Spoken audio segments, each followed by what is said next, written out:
I went for a position to do a PhD on the Great Barrier Reef, and now I'm really glad I didn't, because I think I wouldn't be able to deal with the depression of watching that system die in front of me, at least in Europe, and like with talking like with other Europeans, like it's at least there's hope underneath it all. And for me, I'm very critical of many aspects of how we have managed our wildlife and our wild spaces in the past, and how we are doing it now. That's much more important to me, like what we are doing now.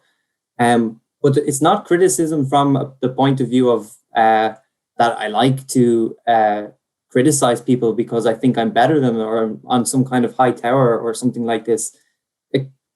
This criticism and criticism in general it's a form of optimism. It's a form of saying, wow, we can actually do something better.